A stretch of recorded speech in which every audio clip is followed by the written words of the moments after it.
Salt water was the last thing I tasted in my first life. Not blood. Not fear. Salt. It burned through my nose and throat while the black Atlantic rolled over my head again and again, each wave colder than the one before it. Somewhere in the dark, metal screamed. People screamed louder. Then the emergency lights vanished, and the only things left were the storm, the tilted deck, and 22 graduating seniors who had spent the afternoon taking pictures beneath strings of gold paper stars. I remember gripping a white railing until my fingers stopped feeling like mine. I remember Brooke Mercer shouting my name from somewhere below me. Avery! The satellite phone. Where's the satellite phone? As if I had hidden it. As if everything was still mine to fix. That had always been the arrangement, although no one had ever said it out loud. Brooke planned the fun. Dylan made the promises. Everyone else showed up. And I made sure the promises became real. When the catering company needed a final head count, they texted me. When someone forgot to pay the second installment, I covered it and collected the money later. When a parent wanted proof of insurance, I found the certificate. When the original charter company changed our departure window because of a weather system moving north, Brooke called me at midnight and cried that the whole trip was falling apart. So I fixed it. Or at least I thought I did. 3 days before graduation, Brooke sent me a link to a different company. Same departure marina. Same destination. Cheaper. More flexible. They said they can still take us Friday, she told me. Dylan already talked to them. I just need you to move the deposit because the other place is being impossible. I did. I had been the one with the spreadsheet, the shared card, the emergency contacts, the color-coded folder. I had been the one every parent trusted. I had been the one whose name appeared on half the emails. And when the storm came, when the engine alarm started, when the captain turned us back too late, I learned what Brooke had not told me. The replacement vessel had missed a scheduled inspection. The operator had received a written maintenance warning about a fuel line issue. The route we took was not the route in the first charter agreement. The captain had wanted to delay departure. Brooke and Dylan had pushed to leave because they had already sold a sponsorship package for the live stream and promised sunset footage from offshore. I learned all of that in fragments, shouted over wind. Then the generator failed. Then someone fell. Then I went into the water. My last clear memory was not even of Brooke. It was of my mother standing in our kitchen that morning, holding a travel mug in both hands. Call me when you're on board, she had said. I had rolled my eyes and kissed her cheek. Mom, I'm 18, not 8. She had smiled anyway. I know. Call me. I never did. I died knowing she would wait for that call forever. Then I opened my eyes to the smell of cinnamon toast. For several seconds, I could not breathe. My body jerked upright so hard that my shoulder hit the wall beside my bed. Sunlight cut through the blinds. My phone was vibrating beneath my pillow. My lungs hurt. Not metaphorically. They hurt with the remembered ache of drowning. I pressed both hands to my chest and dragged in air. Dry air. Warm air. My room. My desk. The navy graduation gown hanging from the closet door. A half-packed duffel on the floor. And my phone, still buzzing. Brooke Mercer. I stared at the name until the screen went dark. Then it lit again. Brooke Mercer. My stomach folded in on itself. I grabbed the phone. Friday, June 14th. 6:12 a.m. Departure day. The day everything began. I answered on the 5th ring and said nothing. Avery? Brooke sounded breathless and bright. Oh my God, finally. Are you awake? Dylan says the driver can get the cooler, but we're missing 2 cases of sparkling water, and Mason's mom wants the insurance certificate again. Can you print 2 copies before you leave? My fingers started shaking. Not because I was afraid of Brooke. Because I could hear the sea behind her voice. I could hear metal tearing. I could hear someone praying in the dark. Avery? I swallowed. I'm sick. There was a beat of silence. What? I've been throwing up since 4. The lie came out rough enough to sound true. Maybe because my body remembered what it felt like to die. Brooke laughed once, uncertainly. Okay, disgusting. Take something. We leave at 9. I'm not going. This time the silence lasted longer. I looked at the duffel on the floor. In my first life, I had packed motion sickness patches, 3 portable chargers, a first aid kit, printed copies of everyone's IDs, 2 emergency blankets, and a binder with every reservation. I had thought being prepared meant being safe. It had only made me useful. Avery, don't be dramatic, Brooke said. You probably ate something bad. Sleep for an hour. I can't get on a boat with vomiting and diarrhea. I added the second symptom because it was socially efficient. Brooke made a gagging sound. Fine. Gross. But you can come to the marina and see how you feel. No. Avery. I'm staying home. Her voice changed. Just slightly. The softness disappeared. But the booking is under your email. There it was. Not are you okay? Not do you need anything? The booking is under your email. I closed my eyes. In my first life, I had mistaken dependence for friendship so many times that I had built my entire personality around being needed. I'll transfer whatever needs to be transferred, I said. What does that mean? It means I'm not boarding, I'm not acting as trip coordinator, and I'm not being the emergency contact for a trip I'm not taking. What are you talking about? You're the one who organized it. No. That sentence had killed me once. I got out of bed. My knees nearly gave way when my feet touched the floor. I steadied myself on the desk. I helped organize the original charter. You and Dylan changed the company. We all agreed. I didn't speak to the new operator. You moved the deposit. Because you sent me the invoice and said you had already confirmed everything. Another pause.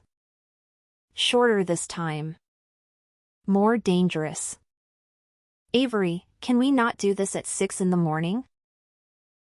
I looked at my reflection in the dark window above my desk. Pale face. Messy hair. Alive. Yes, I said. We cannot do this at 6 in the morning. I'm going back to bed. Then I hung up. My hands shook so hard I nearly dropped the phone. For one wild second, I wanted to call everyone. Every parent. The marina. The Coast Guard. The police. I wanted to scream that the boat would sink. That people would die. That the sea would wash suitcases onto the beach 4 days later. But I stopped. Because I did not know everything. That was the first thing I forced myself to admit. I knew what happened in my first life. I did not know which details would remain the same now that I had changed one thing. I did not know enough to accuse a charter company of causing a future disaster. I did not know enough to claim a storm would sink a vessel that was currently tied to a dock under a clear morning sky. And if I called the police and said I had died on this trip before, the only person getting removed from anything would be me. So I did what I should have done the first time. I separated myself from the decisions that were not mine.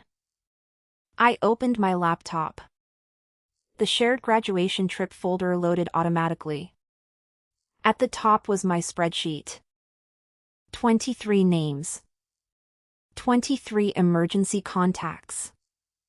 Payment status. Dietary restrictions. Cabin assignments. A column labeled final forms. My stomach tightened. I clicked the charter folder. The original proposal from Harbolite Excursions was still there. 48 pages. Insurance certificate. Vessel inspection date. Weather cancellation terms. Named captain. Passenger manifest procedure. The replacement contract from Blue Current Charters was 7 pages. In my first life, I had not read it carefully. Brooke had called me while I was studying for finals, talking fast, saying the important parts were the same. They were not. The refund policy was different. The vessel listed was different. The liability language was different. The Section 4 primary group representative had my name typed beneath it. No signature. Just my name. I stared at it. Then I checked the email thread. The message had been sent from bookings at Blue Current Charters. Calm to Brooke, Dylan, and me. Brooke had replied first. Avery will handle the payment. I'm confirming we accept the Friday departure and the revised itinerary. Dylan had replied, perfect. We need to be outside the harbor by 5 for the sponsor stream. I had replied 7 minutes later, deposit sent. Please confirm receipt. That was all. 3 words of administrative efficiency had become a rope around my neck. I downloaded the entire thread as a PDF. Then I downloaded the original Harbolite thread. Then I opened the group travel card. It was not a credit card in my name. It was a prepaid travel account the students had funded, with me and Brooke listed as authorized users because I had handled the spreadsheet. I removed myself. The site asked if I was sure. I clicked yes. Then I saved the confirmation page. 6:37 a.m. I emailed Blue Current. Subject, passenger withdrawal and group representative correction. I kept it short. I am not traveling today due to illness. I do not consent to being listed as primary group representative for any departure, waiver, passenger responsibility, or emergency contact function. I did not negotiate or approve the replacement charter terms. Please correct your records and direct all trip decisions to Brooke Mercer and Dylan Shaw, who confirmed a revised itinerary. Please confirm receipt before departure. I attached nothing. I accused no one. I simply told the truth. Then I sent a separate message to the other 22 students and their parents. I almost deleted it 3 times. Hi everyone. I'm sick and will not be joining the trip today. Since I won't be present, I've also removed myself as a trip coordinator and emergency contact. Brooke and Dylan have been handling the current charter arrangements with Blue Current, so please direct any departure, vessel, schedule, or waiver questions to them and the operator. I hope everyone has a safe trip. I read it twice. No warning. No prophecy. No drama. Just a boundary. Then I hit send. My phone exploded. The class group chat woke up as if someone had pulled a fire alarm. Brooke, Avery, what is this? Mason, wait, you're not coming? Jenna, OMG, are you okay? Dylan, why did you remove yourself from the payment account? Brooke, call me. Brooke, right now. I took screenshots. Then I put my phone face down. For the first time since waking up, I noticed the house was quiet. My mother would be downstairs. Alive. I stood too fast and had to grab the desk again. Then I ran. She was at the kitchen counter in blue scrubs, packing strawberries into a plastic container. Same travel mug. Same cinnamon toast. Same small crease between her eyebrows because she was trying to remember whether she had put her badge in her bag. I stopped in the doorway. She looked up. What? I could not answer. Her expression changed. Avery? I crossed the kitchen and wrapped both arms around her. The container slipped from her hand and bumped against the counter. Well, she said after a second. Good morning to you too. I buried my face against her shoulder. She smelled like coffee and the lavender detergent she always bought in bulk. My throat closed. In my first life, she had spent 4 days waiting for rescue officials to tell her whether my body had been found. They never found it. At least not before I died. Maybe they never did. Avery, honey, what happened? I'm sick. That part, suddenly, did not feel like a lie. She pulled back and pressed a hand to my forehead. No fever. Stomach. Are you vomiting? I nodded. Her nurse face appeared immediately. How many times? I almost laughed. Of course she would make me quantify my fake illness. 3. Any blood? No. Dizziness? A little. She pointed toward a chair. Sit. I sat. She poured water into a glass and pushed it toward me. What about the trip? I'm not going. She paused. My mother knew how much work I had put into that trip. She had listened to me complain about cabin assignments for 2 months. You're sure? Yes. Good. I looked up. She shrugged. If you're actively vomiting, you don't belong on a boat with 22 other people. The simplicity of it nearly broke me again. In my first life, I had gone anyway. Not because anyone forced me physically. Because Brooke had said everyone needed me. Because Dylan had joked that the ship would fall apart without me. Because I had believed being indispensable was the same thing as being loved. My mother picked up her phone. I'll call off. You don't have to. I'm not leaving you alone if you're sick. Panic flashed through me. No. She raised an eyebrow. I mean, I'm okay. Really. I mostly need to sleep. You just told me you've been vomiting since 4. I can text you. She studied me for a long moment. My mother was not suspicious by nature. But she knew me. Finally, she sat across from me. Is this actually about the boat?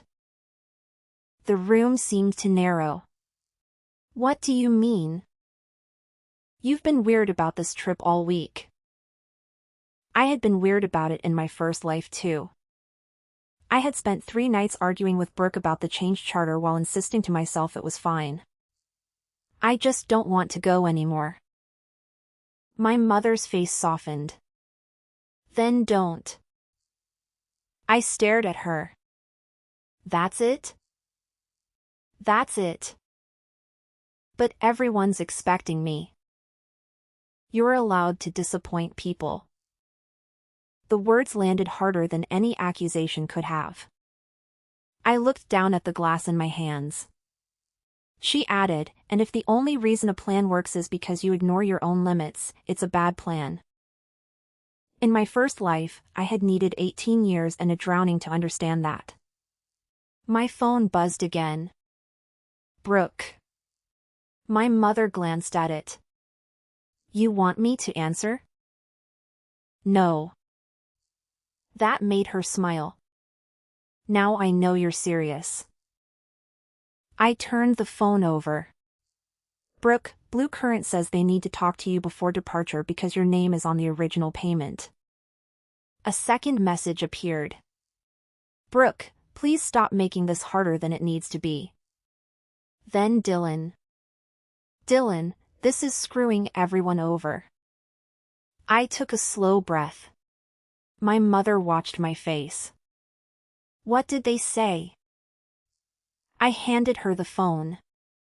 She read the messages. Her mouth flattened. Interesting. What? Not one of them asked if you're okay. I had noticed. But hearing her say it made something inside me settle. I picked up the phone and typed one response into the group chat. I'm too sick to travel. I have already notified the charter company that I am not boarding and cannot serve as group representative. Since Brooke and Dylan arranged the replacement charter and revised itinerary, they can complete any remaining paperwork directly.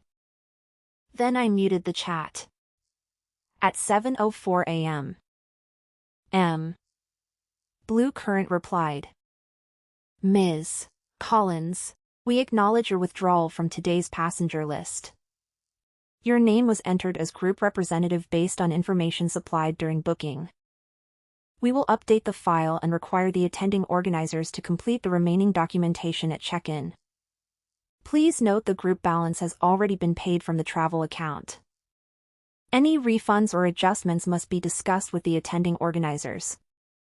Regards, Melissa Grant, Blue Current Charters. I saved it. Then I noticed the phrase based on information supplied during booking. Supplied by whom? I searched the email thread for my name. 21 results. Most were harmless. Avery has the list. Ask Avery. Avery will pay. Avery has everyone's info. Then I found an email I had never seen. It was quoted inside a later reply from the charter company, buried beneath several messages. Brooke had written, primary contact can be Avery Collins. She's handling the boring official stuff. Dylan and I are handling content and guest coordination. The boring official stuff. I stared at the sentence until I could hear Brooke saying it. Laughing. Affectionate. Dismissive. In my first life, she had built a public version of our friendship where she was the sparkle and I was the structure. I had worn that role like a compliment. I saved the email. At 7:19, Brooke called again. This time I answered. What? Her breath rushed out. Thank God. Listen, Blue Current is being weird because you sent that email. They're saying one of us has to sign as group representative. So sign. I'm 18. So am I. That's not the point. What is the point? You know all the details. No, Brooke. I know the details of the original charter. You and Dylan changed the company. We changed it because Heartbreak canceled on us. They didn't cancel. They moved the departure. Because of weather. By a day. Which would have ruined the whole trip. There it was. The first clean crack in the story. In my first life, Brooke had told everyone Heartbreak canceled. I had repeated it.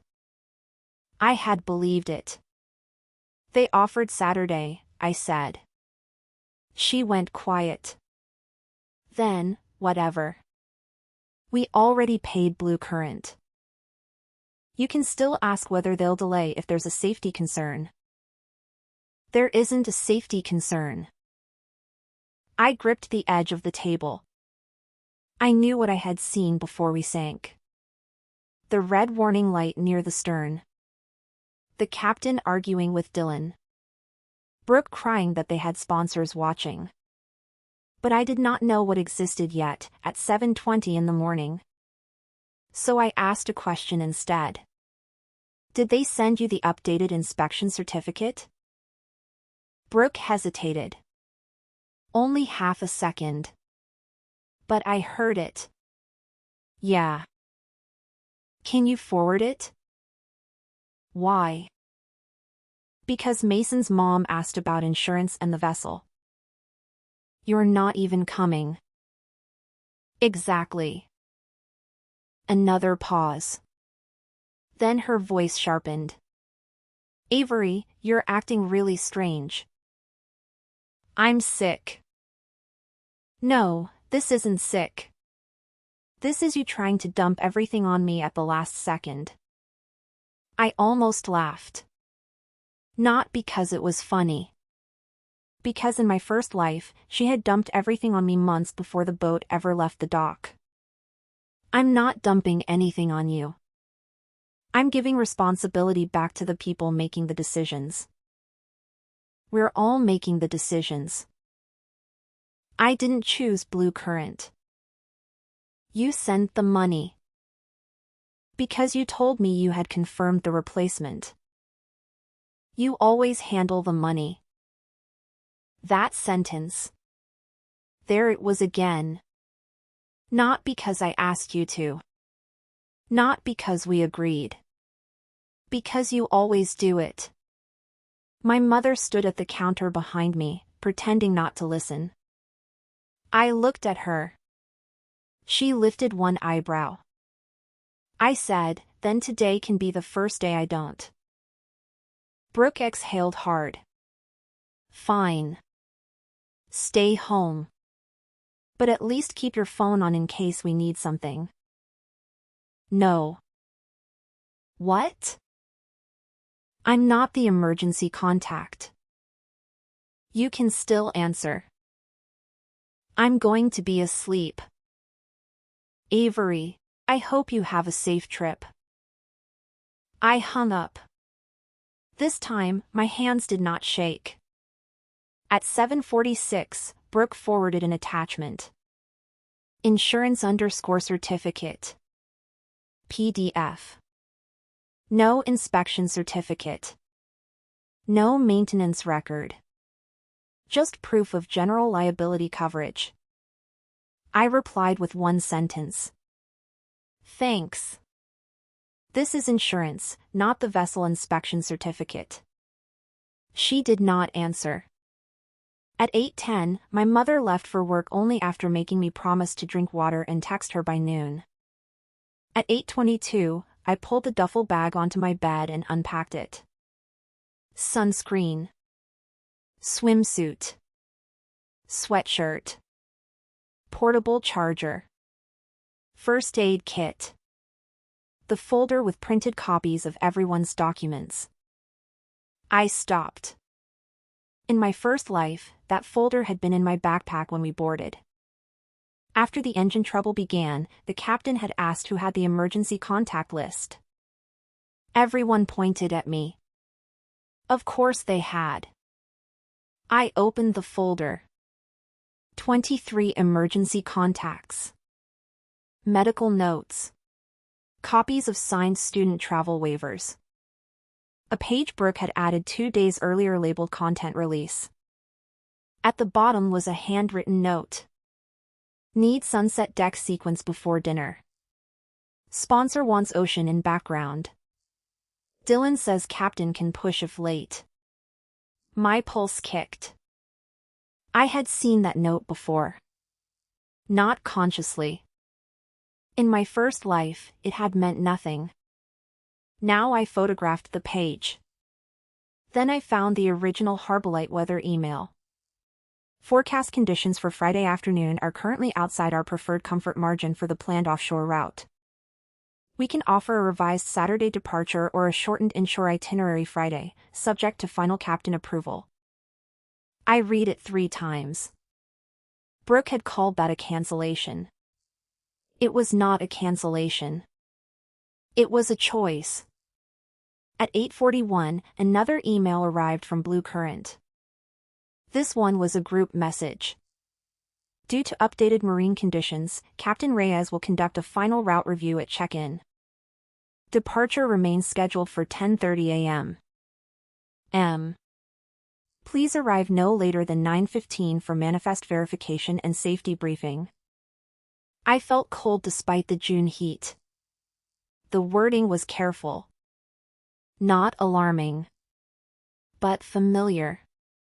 In my first life, I had been at the marina when Captain Reyes said we should stay inside the bay until conditions improved. Dylan had argued that we had paid for the offshore package. Brooke had said the sponsor segment would be worthless if viewers could still see buildings behind us. I had stood beside them holding the binder. I had said, "Can we just figure out a compromise?" A compromise. Between weather and content. Between a captain and 2 18-year-olds with a live stream contract. My phone buzzed. A private message from Jenna Flores. "Jenna, are you really that sick?" I stared at it. Jenna had been my lab partner sophomore year. Not a close friend. Not an enemy. In my first life, she had died too. I remembered her orange life jacket in the dark. I remembered her screaming for her brother. My thumb hovered over the keyboard. This was the moment where saving myself began to feel monstrous. I knew what might happen. How could I let them go? But what could I say that would be true? I typed carefully. I'm staying home. Also, just so you know, Heartbreak didn't actually cancel. They moved the offshore trip because of Friday's forecast. Blue Current says the captain is reviewing the route at check-in. If you're uncomfortable, ask questions before you sign anything or board. 3 dots appeared. Jenna, Brooke said Heartbreak cancelled. They offered Saturday or a shorter inshore Friday route. I still have the email. A minute passed. Jenna, can you send it? I did. Then I added, I'm not telling you what to do. Just read it yourself. That line mattered. I did not know it yet. But it would matter a lot. By 9:03, the group chat had split into 3 separate arguments. One was about me. One was about the weather. One was about whether Heartbreak had cancelled. Brooke tried to control all 3 at once. Brooke, guys, please stop freaking out. Avery is sick and clearly stressed. Heartbreak couldn't accommodate our schedule, so we changed providers. That is literally it. Jenna, they offered Saturday. Brooke, which was not our trip date. Mason, is the storm thing real? Dylan, there is no storm. It's sunny. Jenna, weather offshore isn't the same as weather at your house. Dylan, thanks Professor Meteorology. Someone reacted with a laughing emoji. In my first life, I would have jumped into the middle. I would have explained. Smoothed. Translated. Found a compromise. Instead, I watched. Then Brooke tagged me. Brooke, Avery, tell them we checked all this. My heart thudded once. There was the old roll, held out like a coat she expected me to put on. I typed. I checked the original Heartbreak charter. I did not vet Blue Current or approve the revised offshore itinerary. I moved the deposit after Brooke told me the replacement had been confirmed. Blue Current should answer questions about its vessel and today's route directly. Brooke called immediately. I declined. She called again. Declined. Then a private text. Brooke, what the hell are you doing? I took a screenshot. Brooke, you know parents are in this chat. Another screenshot. Brooke, if people back out because you're panicking, we lose money. There. Not safety. Money. I typed nothing. She kept going. Brooke, Dylan already signed a promo deal based on today. We can't just change the date because everyone suddenly gets scared of clouds. I stared at that message. In my first life, I had not known about the promo deal until the boat was already outside the harbor. Now Brooke had put it in writing. I saved the screenshot in a folder labeled June 14th. At 9:11, Jenna texted me again. Jenna, my mom says I'm not going unless she sees the inspection thing. Me, good. Ask the operator, not me. Jenna, Brooke is furious. Me, Brooke gets to be furious. Jenna, you sound different today. I looked at that for a while. Me, I'm tired of being the person who makes everyone else's choices look safe. Jenna did not answer. At 9:16, Mason's mother replied to the parent thread asking Blue Current for the current Coast Guard documentation and the captain's weather decision. At 9:21, another parent said her son would wait at the marina until the documents were produced. At 9:25, Brooke sent me a voice note. I did not play it at first. Then I remembered something from my first life. Brooke had always preferred voice notes when she was angry. Less permanent, she used to joke. As if recordings vanished because she did not type them. I downloaded the file before listening. Her voice filled my bedroom. Avery, I swear to God, if you ruin this because you're having some weird control freak meltdown, I am never forgiving you. You were fine with everything yesterday. You were the one who paid. You're the one who told everyone it was handled. Now you're suddenly making it sound like Dylan and I did something shady because you have a stomach bug? Get a grip. I listened twice. Not because I enjoyed it. Because she had just described the exact mechanism of my first life. You were the one who paid. You told everyone it was handled. Therefore, whatever happened belonged to me. I saved the voice note. Then I opened the Blue Current website. The vessel page showed glossy photos of a 58-foot motor yacht named Meridian. Blue cushions. White deck. 2 cabins. A sunlit salon. 24 passenger capacity for nearshore private events. Nearshore. Our revised itinerary said offshore coastal cruise with overnight anchorage. I searched the vessel name online. Most results were old social posts. A marina listing. A cached tourism page. Nothing obviously criminal. Nothing I could point to and say, there, that is why people will die. I called Blue Current. A woman answered on the 4th ring. Blue Current Charters, Melissa speaking. This is Avery Collins. A pause. Oh. Ms. Collins. I saw your email. Thank you for confirming it. Of course. I need to ask something, and I want to be clear that I'm not trying to interfere with the trip. All right. Is Meridian approved for the revised route with our group size? Another pause. Longer. You're no longer traveling, correct? Correct. Then I really need to discuss passenger operations with the attending representative. I understand. My name was used as the representative until this morning. I'm asking because I want to know whether I should correct anything else in writing. Her tone changed from customer service to caution. The captain has final authority over route and passenger safety. That's not what I asked. I'm not able to discuss internal vessel documentation with a non-passenger. Was my name submitted to you as the person approving the revised itinerary?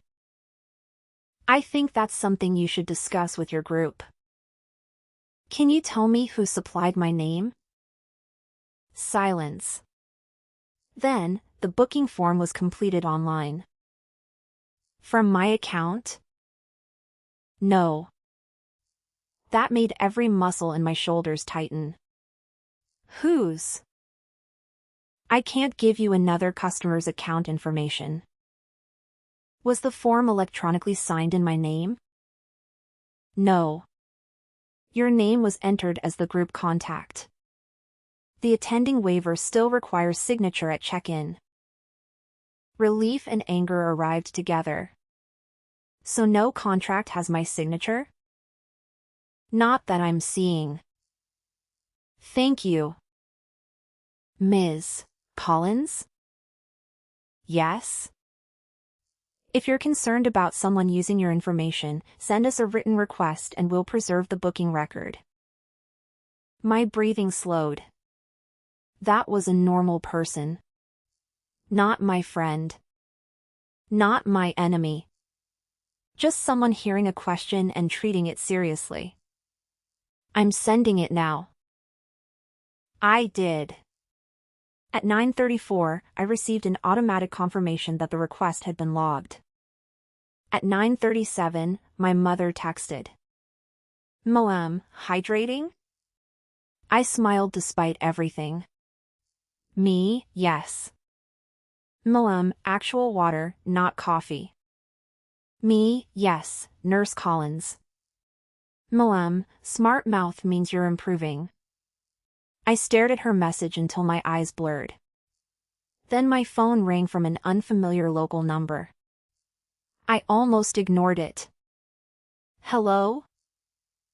Is this Avery Collins? Yes. This is Lieutenant Aaron Bell with the Harbor Safety Office.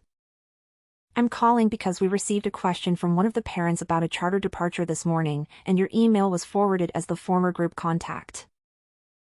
My stomach dropped. I didn't report anything. I know. Mrs. Patel did. Mason's mother. I'm just confirming your role. I'm not going.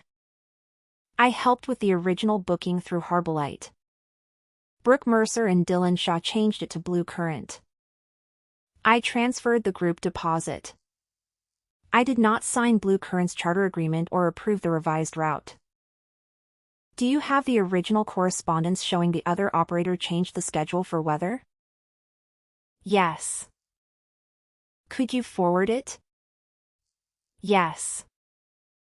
Do you have any specific knowledge that Meridian is unsafe? The question mattered. I could have lied. I could have said yes and invented a reason. Maybe that would stop them. Maybe it would save everyone. But if I lied and they found nothing, would anyone believe a second warning later? No, I said. I have concerns because the original operator moved the offshore route due to weather, and I haven't seen the inspection document my friends said they had. That's all I can prove. Understood. Can you stop them? That isn't how this works. The captain has authority to depart within the vessel's operating limits, and we can verify required documentation if there's a basis to do so. Weather advisories can also change. I understand. I hated that I did. Reality did not become obedient just because I had already died once. Lieutenant Bell asked me to forward the emails. I did. At 9:50, the group chat went silent. At 9:58, Jenna sent a photo from the marina. Brooke stood on the dock in white shorts and a red halter top, arms crossed. Dylan was beside her, talking to a man in a navy polo. Captain Reyes. I recognized him instantly. My body reacted before my mind did. Cold fingers. Tight throat. A flash of black water. I dropped the phone onto the bed.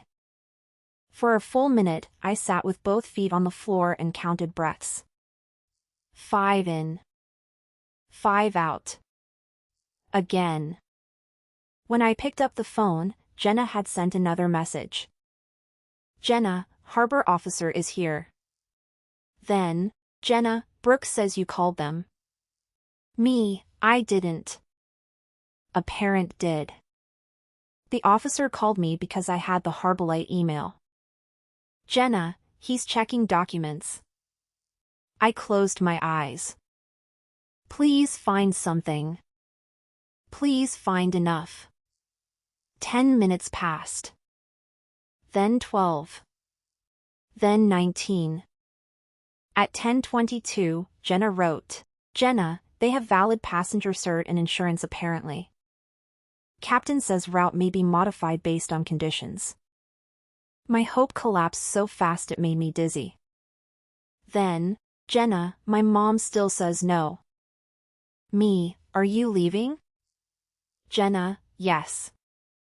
I put a hand over my mouth. One person who had died in my first life was walking away. A minute later, Jenna, Mason too. His mom is here losing her mind lol. Then, Jenna, Priya's leaving because her dad says if original company wouldn't do offshore today he doesn't care what this company says. 3. My eyes filled.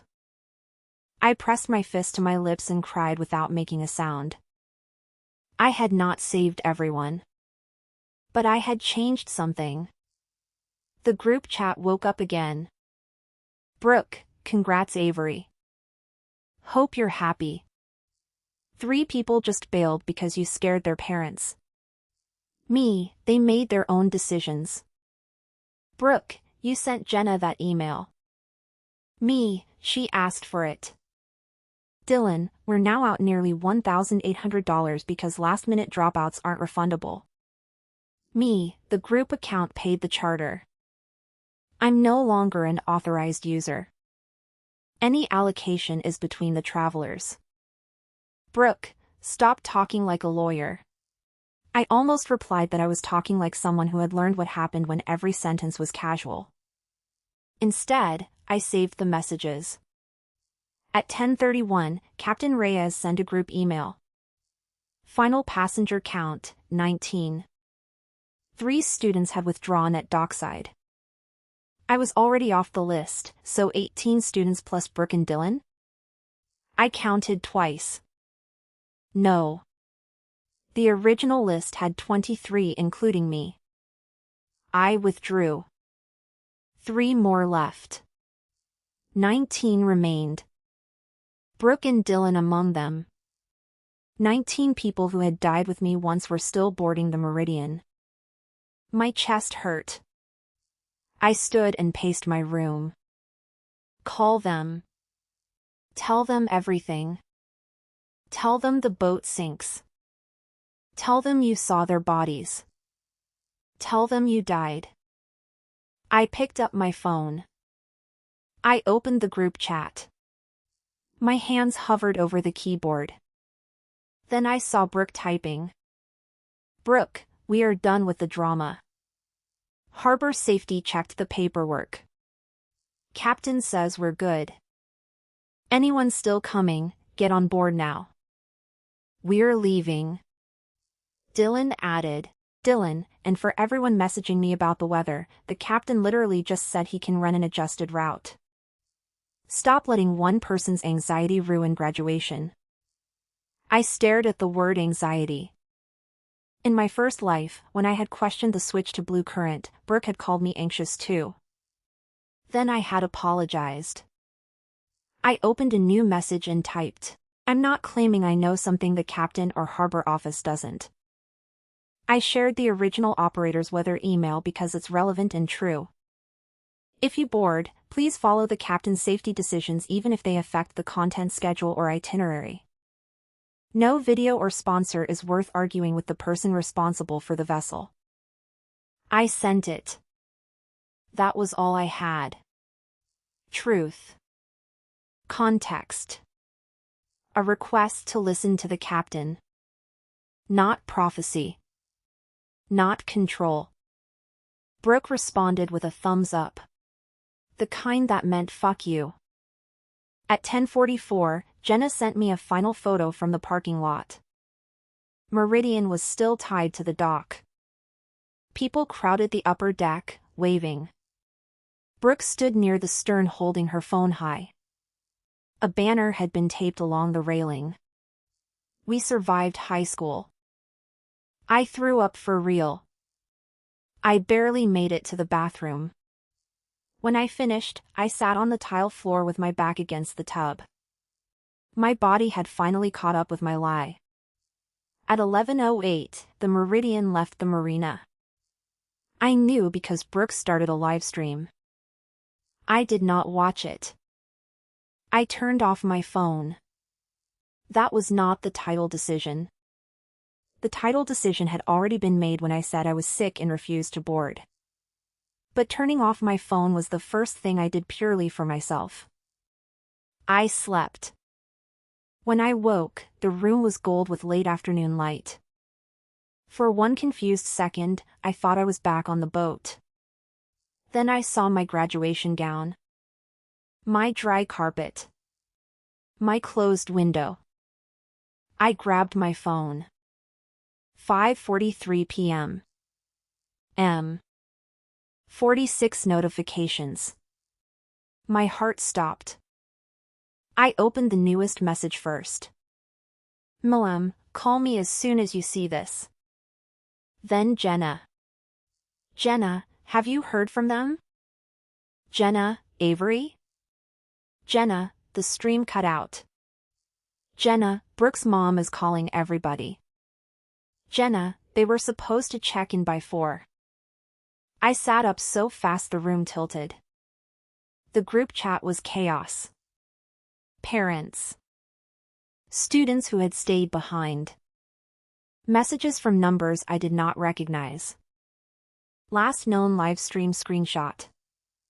A weather alert. Someone asking whether there had been a mechanical issue.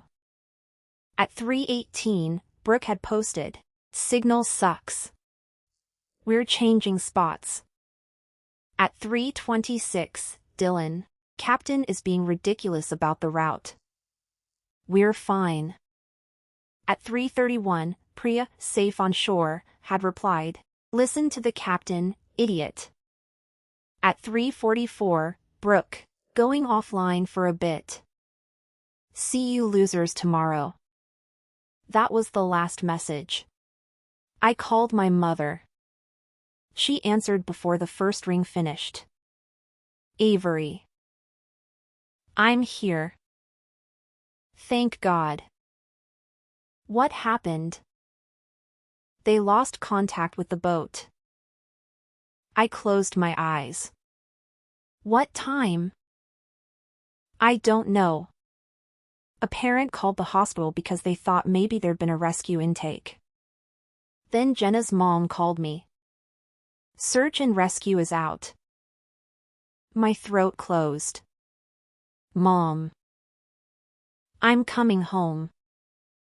Mom, I'm coming home. This time I did not argue. At 6:12, the same time Brooke had called me that morning, the County Emergency Management Office confirmed that Meridian was overdue and not responding to radio or satellite contact. At 6:40, a helicopter found debris. At 7:05, they found an empty life ring. At 7:19, the word search and rescue changed meaning inside every household connected to our graduating class. The parents gathered at the marina. I did not want to go. My mother said we should. Why? Because you know these families. They hate me. They're scared. I'm scared too. She looked at me for a long time. Then we go for you. The marina looked nothing like it had that morning. Emergency vehicles lined the access road. News vans crowded the gravel lot. Families stood beneath portable lights, clutching phones. The same dock where everyone had taken smiling pictures was blocked by yellow tape. When I stepped out of the car, heads turned. Not all at once.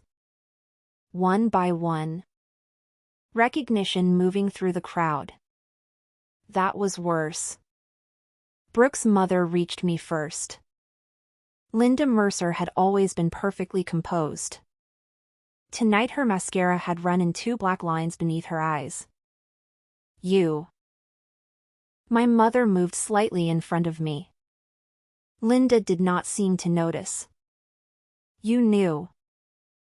The words hit me like a shove. What? You made people get off. You called the harbor. You knew something was wrong. I shared the weather email. You knew. I knew Heartbreak had moved the offshore trip because of the forecast. Then why didn't you stop them? The question ripped straight through my ribs. Because I tried to tell the truth. Because Brooke would not listen. Because I had no proof the boat would sink. Because in another life I died beside your daughter. None of those answers would help a mother whose child was missing at sea. I'm sorry, I whispered. Linda grabbed my wrist. My mother stepped between us immediately. Do not touch her. You let them go. My mother's voice went flat. My daughter did not put anyone on that boat. Linda stared at her. Then at me. You were the organizer. There it was. Even now. Even with my name removed. Even with Brooke and Dylan standing at check-in. Even with 19 people missing. I was the organizer. I heard Brooke's voice from my first life. Avery handles the boring official stuff. I pulled my wrist free. No, I said. Linda blinked. I helped organize a different charter. Brooke and Dylan replaced it. I withdrew this morning. The attending organizers signed today's paperwork. Her face changed. Pain hardened into anger because anger was easier to hold. You think paperwork matters right now? No. I think your daughter matters right now. Then why are you defending yourself? Because if I do not, no one else will. I did not say it. My mother did. Because you're accusing her. Linda's mouth opened. A uniformed officer approached before she could answer. Mrs. Mercer? She turned. The officer spoke quietly. I could not hear the words. I did not need to. Linda folded. Her knees simply stopped working. 2 people caught her. My mother put an arm around my shoulders and led me away. They had found part of the hull. No survivors. Not yet. That night, I sat in a marina conference room with Jenna, Mason, Priya, and 3 sets of parents. The 4 of us should have been on Meridian. People kept looking at us like we had returned from the dead. Only I knew how literal that felt. Lieutenant Bell came in shortly after midnight. His face looked 20 years older than it had on the phone. He took statements separately. When it was my turn, he placed a recorder on the table. This is not a criminal interview, he said. We're documenting the timeline for the marine casualty investigation and search effort. If that changes, you'll be advised.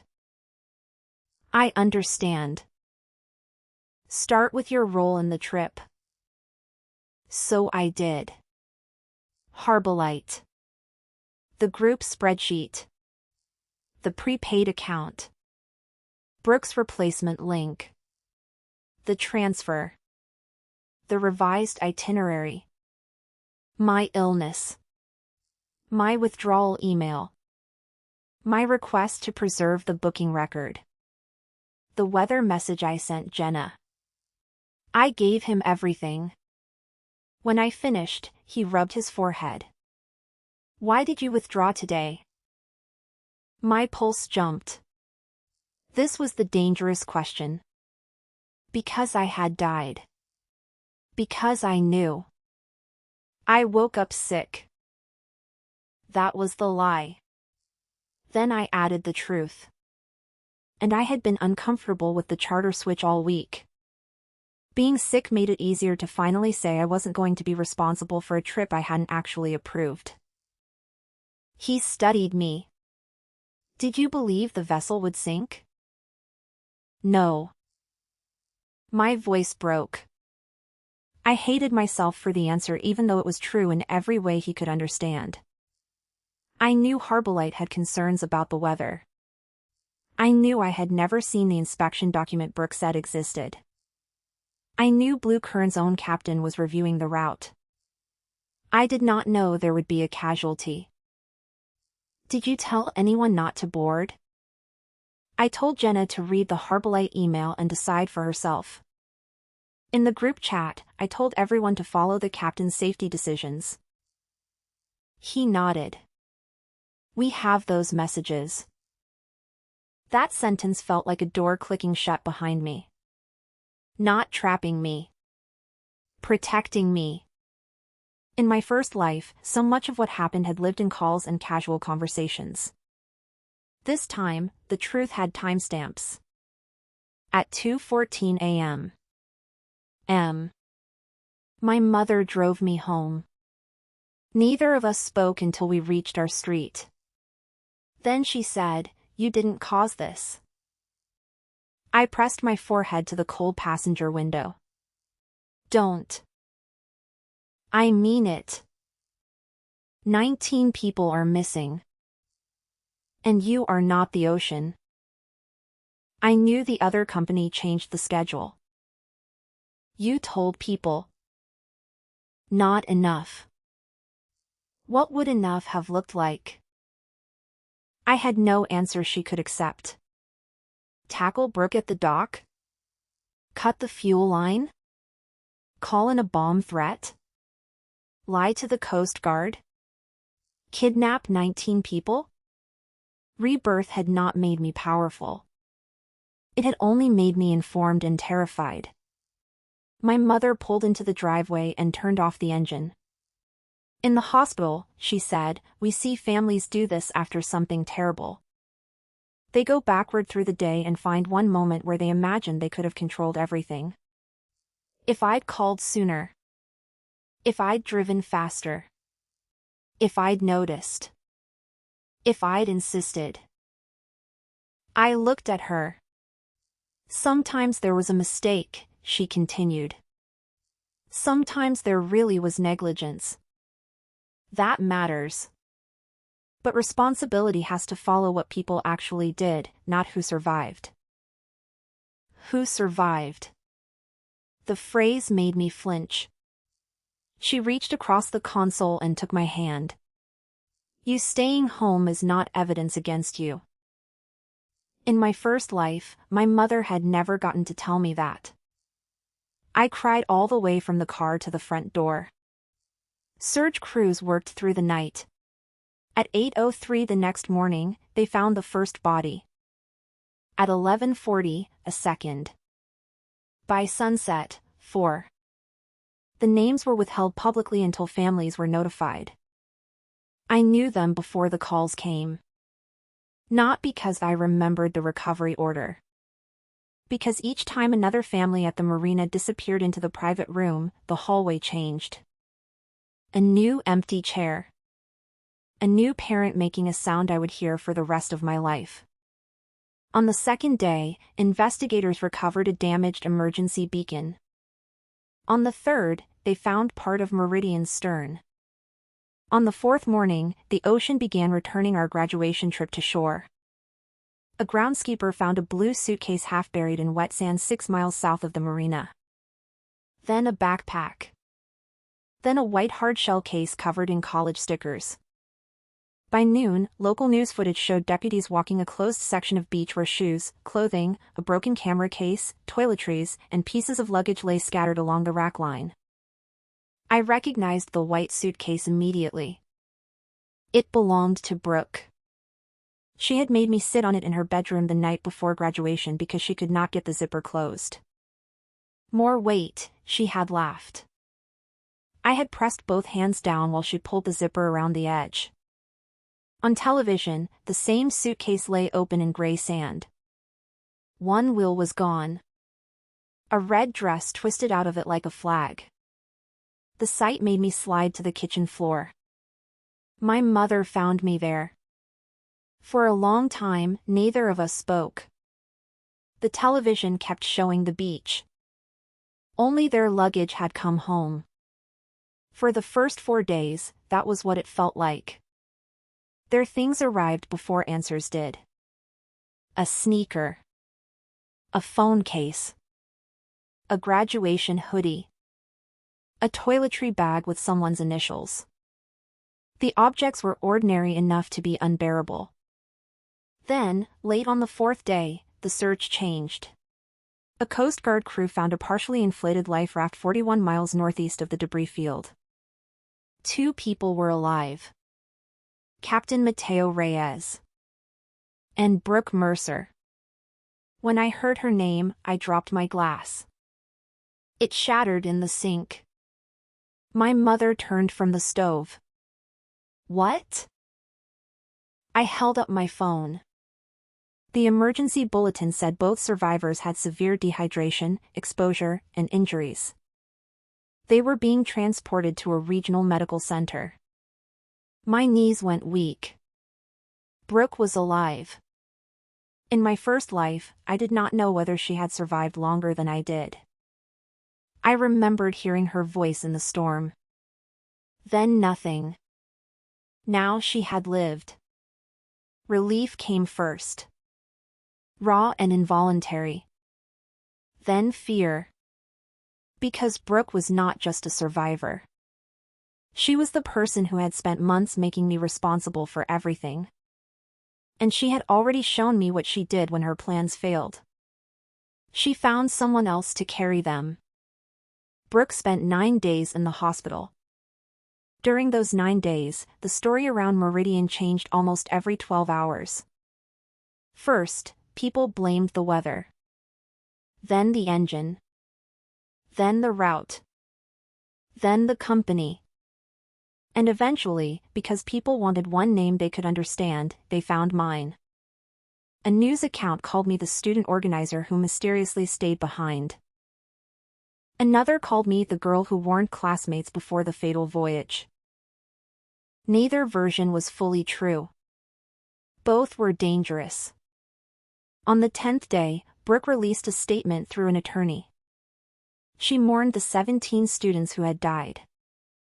Then the statement said she had relied on the trip's designated organizer and booking coordinator for vendor selection, safety documentation, and charter arrangements. It did not name me. It did not need to. By lunch, reporters had. My mother found me at the kitchen table with every June 14th record spread around me. "You don't have to read the comments," she said.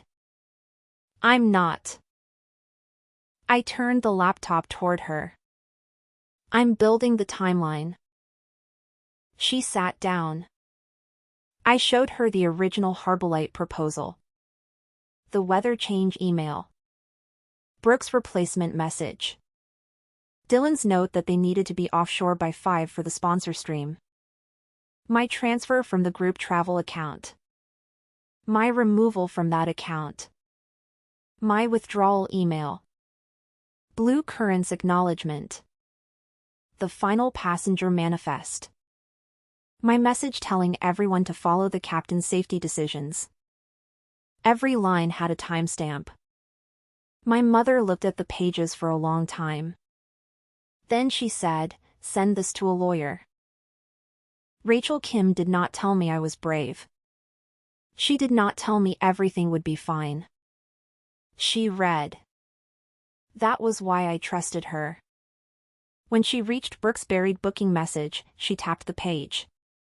Primary contact can be Avery Collins. She's handling the boring official stuff. You weren't copied, Rachel said. No.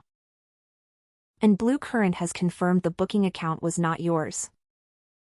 Yes. You transferred money after Brooke and Dylan had already created the relationship with the charter. Yes. That does not make the transfer irrelevant, she said. It means the full sequence matters. I nodded. She looked at me. Do not run from inconvenient facts. We use them. That sentence stayed with me. 3 weeks after the sinking, investigators recovered sections of Meridian's engine compartment. A month later, Captain Reyes was well enough to give a formal statement. The disaster turned out to be exactly what disasters usually are. A chain. Not one evil act. Not one cinematic mistake.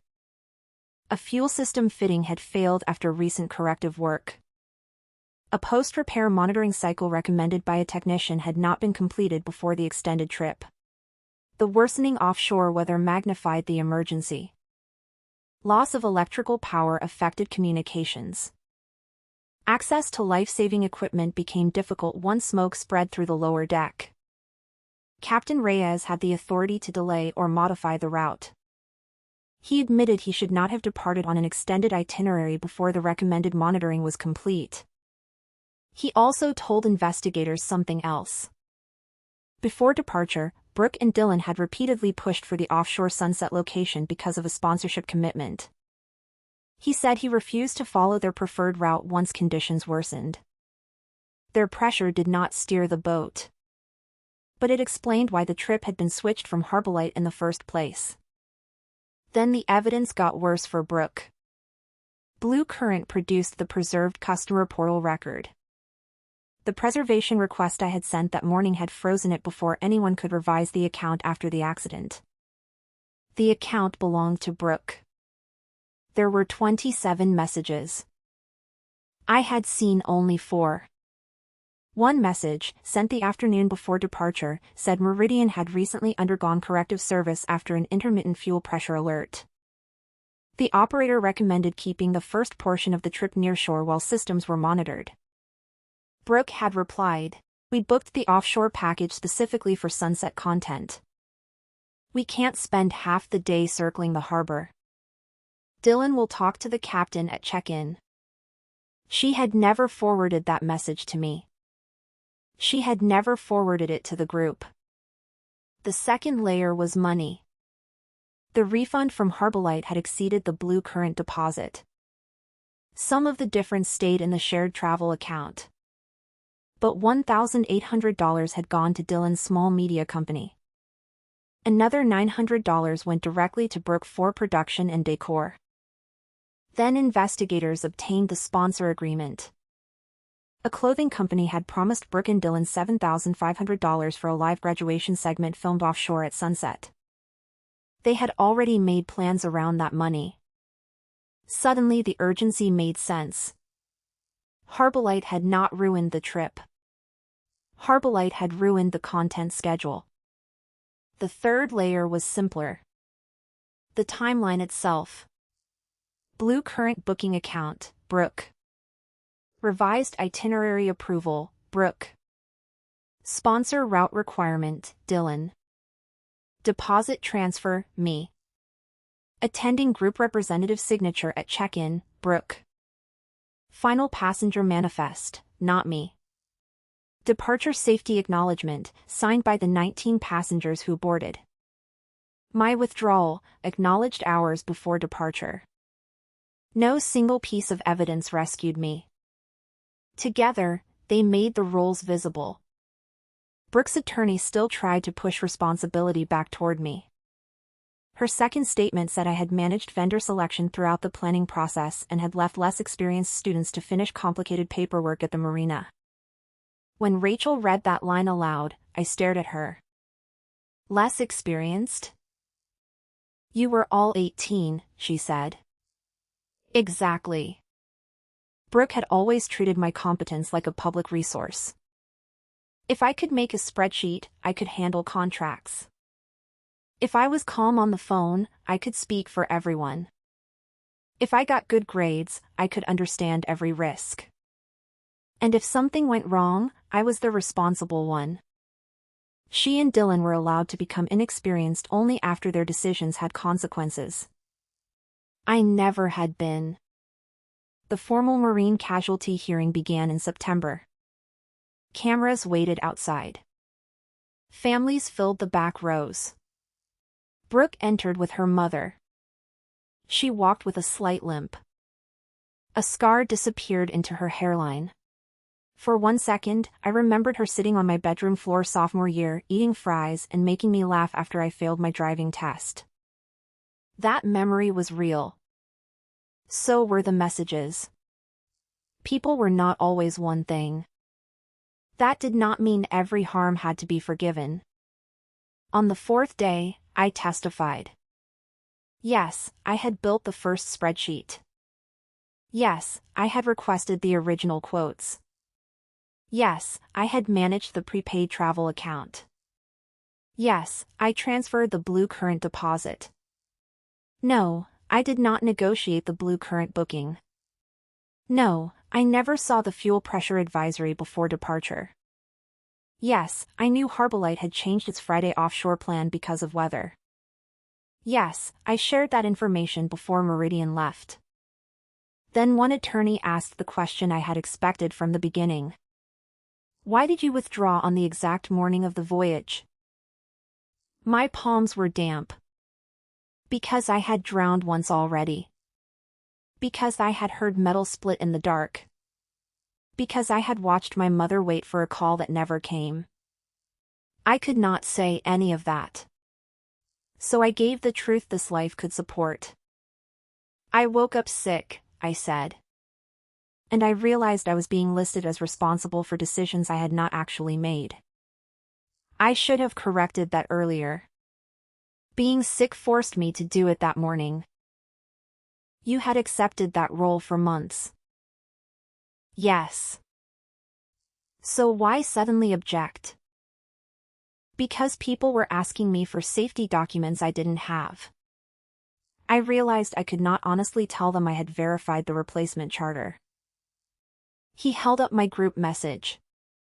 No video or sponsor is worth arguing with the person responsible for the vessel. You sent this before departure. Yes. Why mention a sponsor? Brooke told me that morning Dylan had a promotional deal tied to the trip.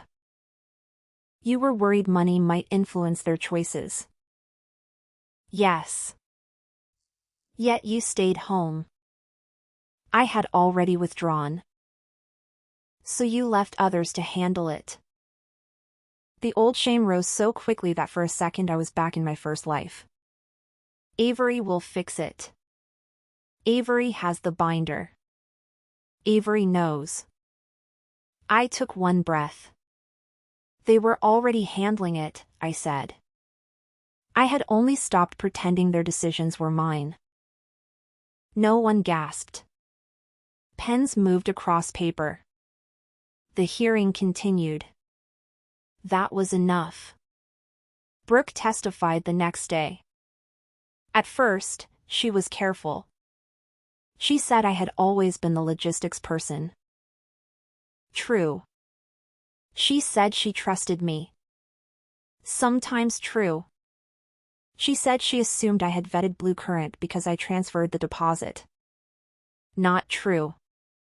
The preserved portal messages appeared on a screen. Primary contact can be Avery Collins. She's handling the boring official stuff. The investigator asked, was Ms.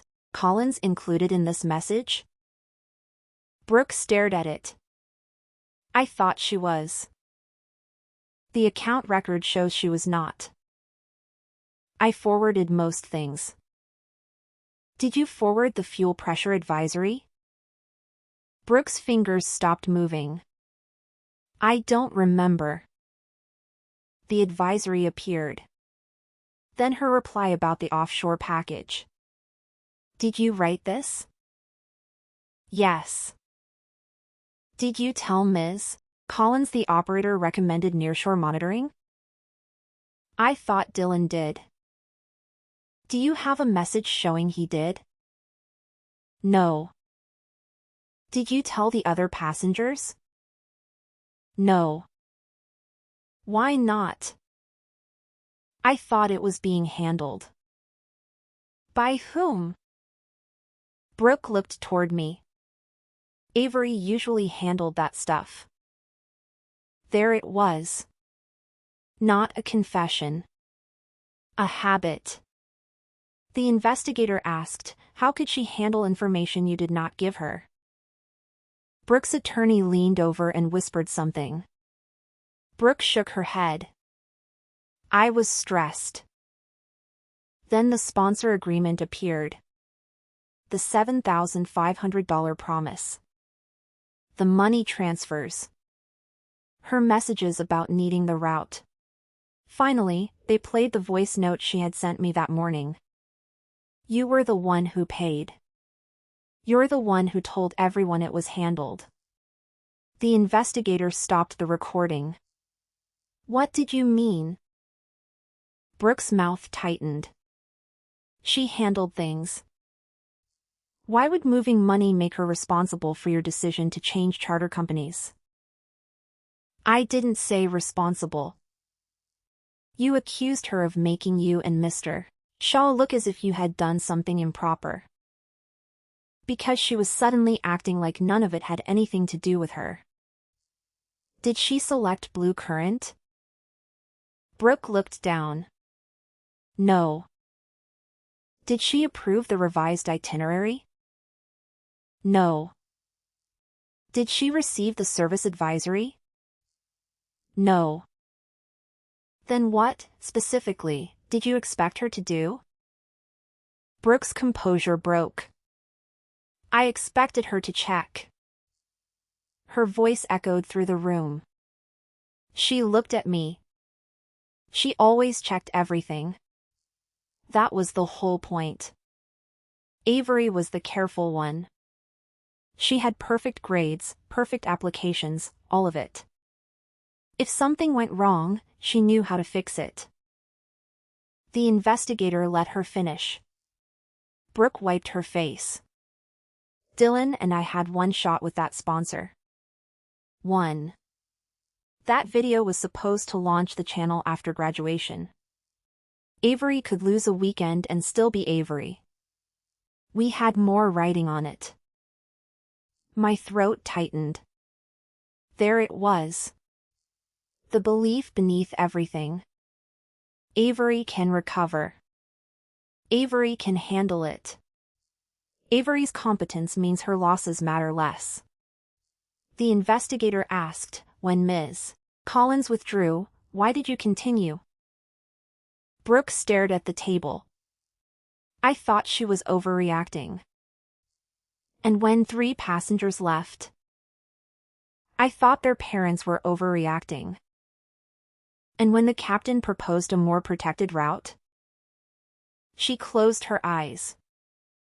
I thought he was being too cautious. The hearing did not end with an arrest. Reality was slower. Blue Current faced penalties, insurance claims, and loss of operating authority after investigators documented maintenance and safety management failures. The vessel owner faced separate legal proceedings.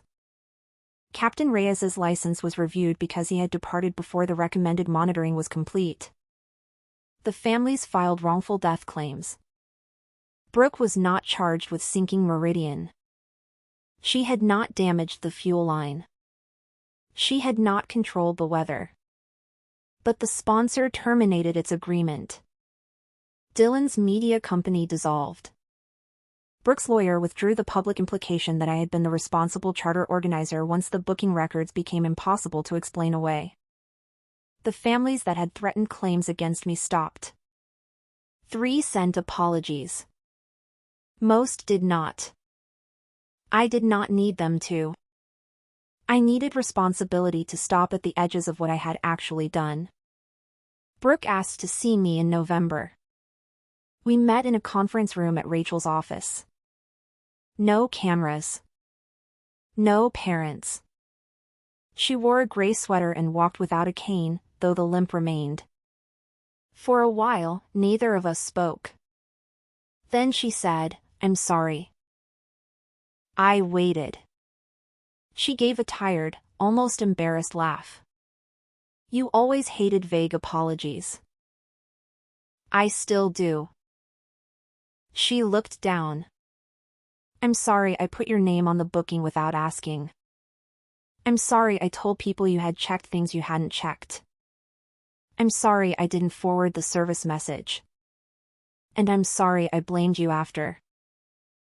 That last one hurt most. "Why did you?" "I was scared." That explains it. I know. It doesn't excuse it. I know.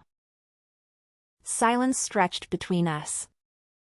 Then she asked, "Did you know something would happen?" My whole body went still. I could have lied. I had lied once already. Food poisoning. Vomiting since 4. Instead I said, "I knew I was afraid." That's not what I asked. It's the answer I can give you. She watched me for a long time. Then she nodded. "Sometimes I think if you had come, maybe you would have noticed the problem." The old trap opened beneath my feet. "Avery, where's the satellite phone?" "Avery, fix it." Avery handles everything. No. Brooke blinked. "What?" "I'm not doing that with you again." "I didn't mean, you did." "Maybe you didn't mean it cruelly. But you're still imagining a version where my presence turns everyone else's decisions into something I could have prevented." Her eyes filled. I watched Dylan die. I know. I don't know how to live with that. For the first time in our friendship, I did not reach across the table. I did not build an answer for her. "You'll have to learn." She flinched. I almost softened it. Then I didn't. Her recovery was hers. So was mine. We never became friends again. That was not revenge. It was a boundary. By spring, I was living 3 states away in a dorm room with terrible heating and a roommate who sang while brushing her teeth. In my first life, I had died with my college acceptance email still starred in my inbox. This time, I walked across campus every morning. Several families created a memorial scholarship. I almost refused it. Then I read the letter. This award is not for surviving when others did not. It is for building a life with the care, honesty, and boundaries we wish all our children had been given permission to choose. I accepted. Not because I deserved life more than anyone else. No one had to deserve survival. My mother visited in April. We drove to a lake outside town. For months, I had avoided deep water. Even photographs of open ocean could make my hands go cold. We sat on a wooden dock with our shoes beside us. My mother lowered her feet into the lake. "You don't have to," she said. "I know." I rolled up my jeans. For a minute, I watched the surface. Then I lowered my feet. Cold water closed around my ankles. My body seized. Black waves. Metal screaming. Salt in my throat. I breathed once. Then again. The lake stayed a lake. My phone buzzed. A classmate from a group project had sent, "Can you just take over the final formatting? You're better at this." I stared at the message. My mother glanced at me. Problem? Old one. I typed, "I can format my section and review the finished document for consistency, but I'm not taking over everyone else's work. Upload your sections by 6. I sent it. My mother smiled. What? Nothing. You're smiling. I'm allowed. I bumped her shoulder.